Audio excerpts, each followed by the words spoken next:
8000 salariés poussés vers la sortie, des concessions historiques vendues aux plus offrants et un constructeur légendaire qui abandonne le contact physique avec ses clients sur son propre marché national.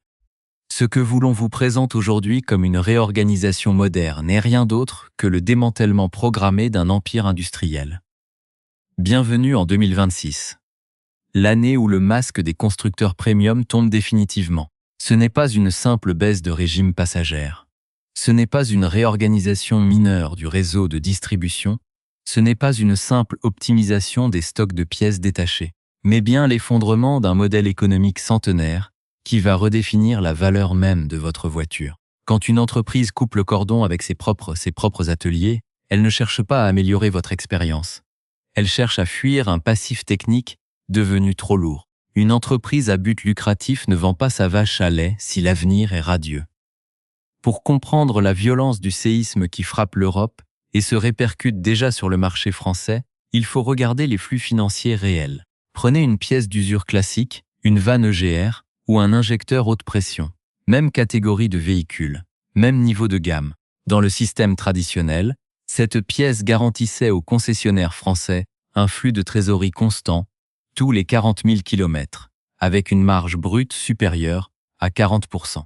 Aujourd'hui, la logique de l'usine pousse à l'externalisation pure et simple, car la rentabilité s'effondre face aux nouvelles architectures mécaniques. Pour comprendre pourquoi le service client s'évapore dès que votre véhicule franchit le cap des 3 ans, il faut remonter à l'année 2015, l'instant précis où les amendes européennes sur les émissions de CO2 ont transformé les départements d'ingénierie en laboratoires de gestion de crise financière. Pour comprendre l'impasse actuelle, il faut plonger sous le capot et regarder la physique des fluides et la chimie des composants. Un moteur thermique moderne, c'est une cathédrale de haute précision qui subit des contraintes thermiques extrêmes, des pressions d'injection à 2500 bars et des frottements constants. Conséquences mécaniques directes. Une usure planifiée qui alimente tout un écosystème. Une voiture classique, c'est un réseau de vaisseaux sanguins où coule de l'huile, du liquide de refroidissement et du carburant sous pression, exigeant une vidange obligatoire tous les 20 000 km pour éviter l'asphyxie du bloc. En face, le moteur électrique ressemble à un simple ventilateur de salon géant.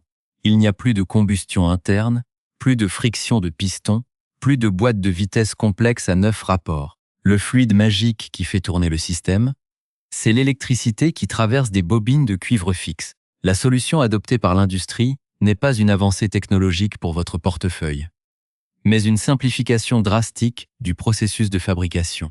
Moins de pièces en mouvement signifie moins de friction mécanique. Moins de friction mécanique entraîne moins de panne physique, et moins de panne physique détruit instantanément la rentabilité des ponts élévateurs. C'est ici que les normes européennes entrent en collision directe avec la réalité du marché français. L'Union européenne impose une réduction drastique de l'empreinte carbone globale des flottes de constructeurs, calculée en grammes de dioxyde de carbone par kilomètre, sous peine d'amende de plusieurs milliards d'euros.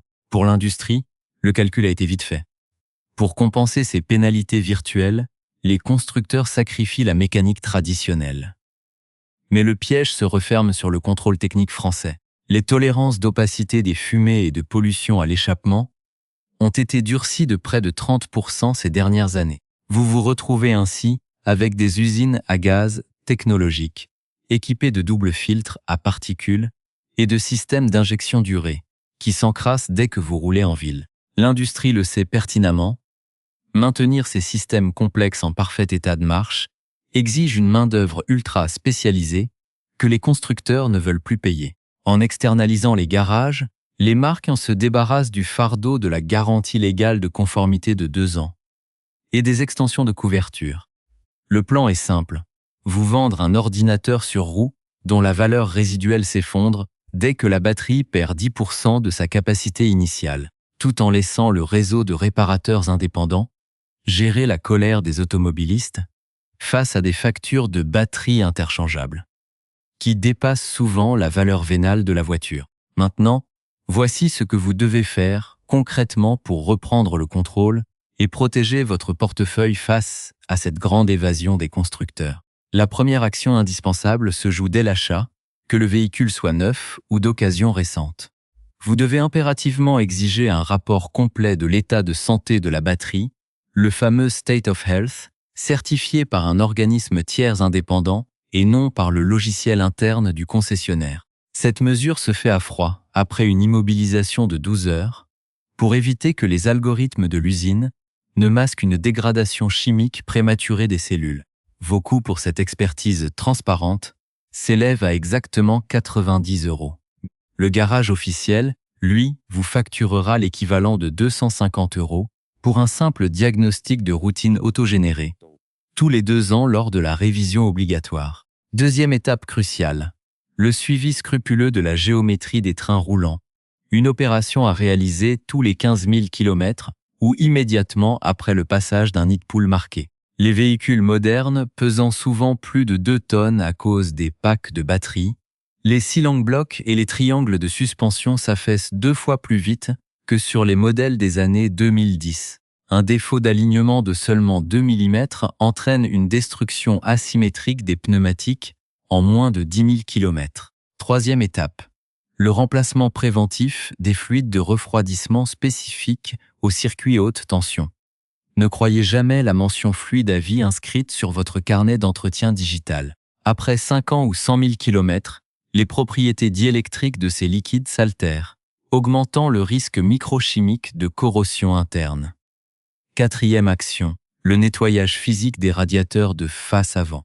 Dissimulés derrière des volets actifs pilotés par électronique, ils accumulent les débris routiers et les feuilles mortes, réduisant l'échange thermique de près de 15% et forçant le système de climatisation de la batterie à surconsommer, pour maintenir les cellules sous la barre critique des 45 degrés Celsius. Cinquième paragraphe de votre plan de défense. La mise à jour sélective des logiciels de gestion de charge.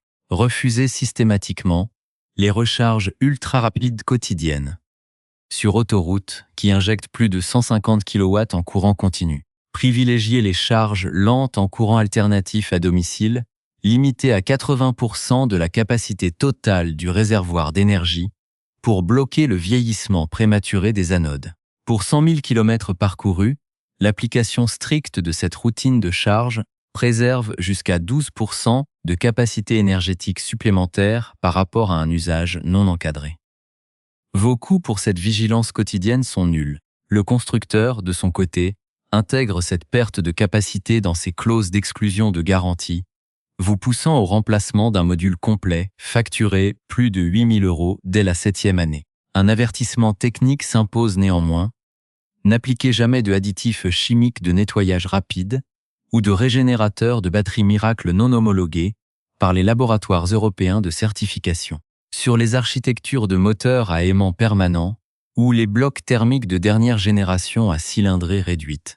Ces solutions altèrent les revêtements de surface spécifiques en carbone amorphe et provoquent des ruptures de films d'huile ou des courts-circuits internes irréversibles. Il s'agit ici de protéger ce qui a de la valeur, c'est-à-dire la structure lourde de votre investissement mobile, et non de céder aux solutions magiques du commerce de détail. Pour valider la trajectoire de ce séisme industriel, il suffit d'analyser les données réelles des gestionnaires de flottes commerciales en France et en Europe.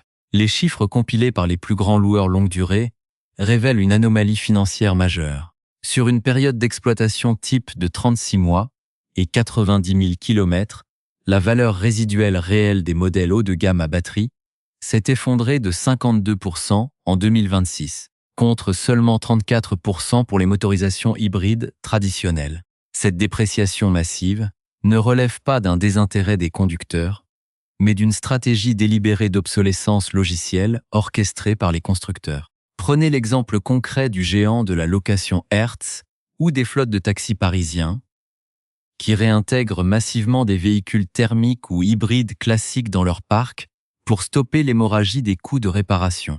Le moindre choc sur un soubassement de carrosserie, qui coûtait autrefois 1 200 € de tôlerie chez un carrossier indépendant, déclenche aujourd'hui le remplacement complet du pack de batteries structurelles pour un montant forfaitaire de 22 000 € imposé par la marque. C'est la mise à nu d'un modèle économique pervers où le profit ne se fait plus sur l'entretien régulier, mais sur la destruction de la valeur d'usage au profit du renouvellement forcé. Si l'on compare la situation européenne à celle des marchés asiatiques ou nord-américains, la France subit de plein fouet une double peine fiscale et réglementaire, tandis que d'autres régions du monde autorisent la réparation locale des cellules de batterie par des techniciens indépendants pour quelques centaines d'euros.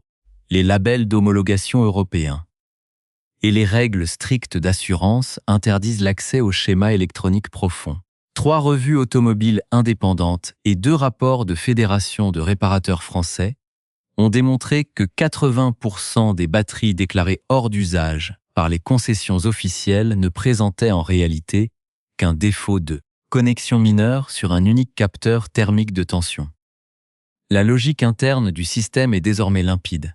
Privatiser les profits du logiciel d'origine. Standardiser les pièces d'échange pour réduire les coûts de fabrication à l'extrême.